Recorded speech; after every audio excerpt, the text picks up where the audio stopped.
You're a reporter about boxing and never fought, and never been a champion, and don't know our pain, our sweat, and don't know it's so fucking lonely. This is the loneliest sport in the world. I didn't fuck my wife in a year.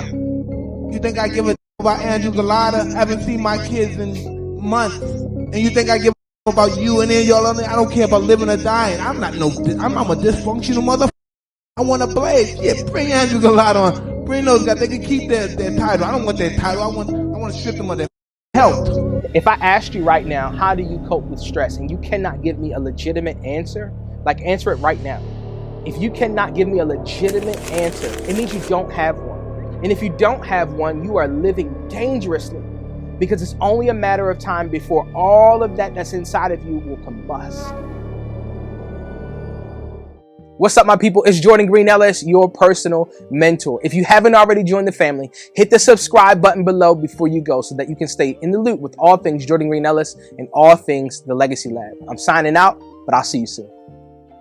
So I was scrolling this morning, I came across this clip, and I was like, man, I think we need to talk about this, because what in the world would it be like to be in the ring, let alone the mind of this guy?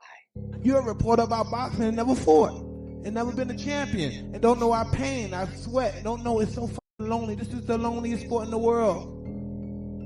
You know what I'm saying? I didn't fuck my wife in a year. You think I give a about Andrew Galata? I haven't seen my kids in months. Why?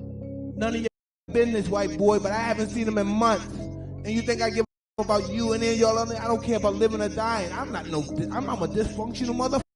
I want a blaze. Yeah, bring Andrew Galata on. Bring those guys. They can keep their title. I don't want their title. I want to strip them of their health. Because I'm in pain. I want them to see pain. I want their kids to see pain. Lennox Lewis, I want his kids to, oh, daddy, are you okay, Dad? Yeah, I don't care about them because they don't care about me and my kids. Now, I started with this clip because if you know who Mike Tyson is, you know that there has been an immense revolution evolving of his publicly displayed character. I want to show you another clip. I think this is probably 3 years ago or so, where he's sitting on a podcast. And I saw a viral clip from the podcast, but I didn't know he was talking to Saquon Barkley. Shout out to Saquon Barkley. Okay, let's watch this clip. And he doesn't hold a grudge. Lives in forgiveness. Ooh. I don't know about that. Man, I'm not. Oh, yeah, listen. Yeah, I'm not like. You're not ready, brother. I'm not like. You do me wrong. No. You cross the line, like I cut ties. Like the devil wins. The devil wins. So you're saying the devil wins because someone did me wrong, and I cut ties with that person. I never met that person. Yeah. So I gotta be the bigger person. Because he changed you. Oh, okay. So he's your master because he controls your emotions. How does a man like who we watched in the first clip become this guy? When I listen to Mike Tyson talk now, it reminds me so much. This is like a modern day King Solomon. Don't know if you know who that is, but he is attributed in the scripture, in the Bible, to be the richest, wisest man that ever lived. And he had similar experiences, a rising up and then a swift downfall. But that's a conversation for another day. This topic of forgiveness is crucial, and this is what will complete you as a man. You are incomplete as a man if you do not know how to forgive, okay? While he was talking, I had this image in my mind of what forgiveness is. I think that a lot of men, like Saquon expressed, misunderstand what forgiveness is. Forgiveness is different than reconciling or repairing. Forgiveness is simply relinquishing the consequence that you could give or even that they deserve. Forgiveness is like this. It's like somebody poured mud all over your hands and you're so mad that they poured mud all over your hands. Why did they pour mud all over your hands? Your hands were once clean, now they're dirty.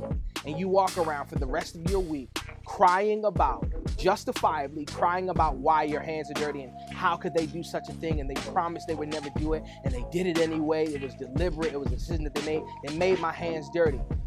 When there's a sink 2 steps to the left with some soap right within arm's reach, and you refuse to wash your hands, and because you refuse to wash your hands throughout that week, throughout that month, throughout that year, that your hands are still dirty, everything that you touch is now contaminated because you won't wash your hands. This is what happens when you refuse to forgive. This is what happens when you refuse to let it go. Letting it go doesn't mean that there won't be a scar there. But you know what, my friend? Your scars will heal. Shouts to Mike Tyson. Philosopher Mike Tyson. Like, this is dope.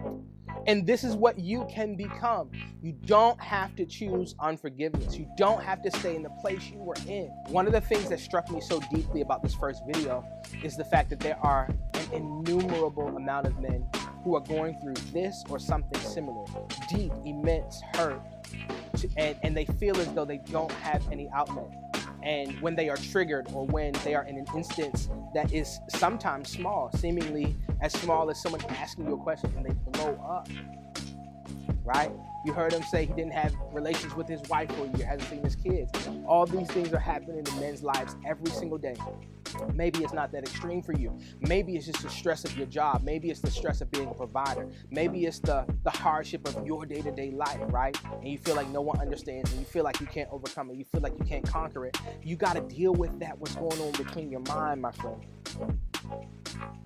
If you do not actively, if I asked you right now, how do you cope with stress, and you cannot give me a legitimate answer, like answer it right now. If you cannot give me a legitimate answer in the next 30 seconds, it means you don't have one. And if you don't have one, you are living dangerously, because it's only a matter of time before all of that that's inside of you will combust and blow up. And you may find yourself ruining everything that you've built in an impulsive moment, reacting to something that you should be responding to. My friend, you do have self-control, but you know what? If you are continuously taking trash in and not expelling that trash or getting it out, or not expelling that stress or getting it out, you know what? It's just building up. It ain't going nowhere. And it's only a matter of time. You're a ticking time bomb. And you cannot squander what you've built. You cannot squander the vision that you've had. You cannot give it away just because. You got to deal with what's going on inside of you. You got to deal with it.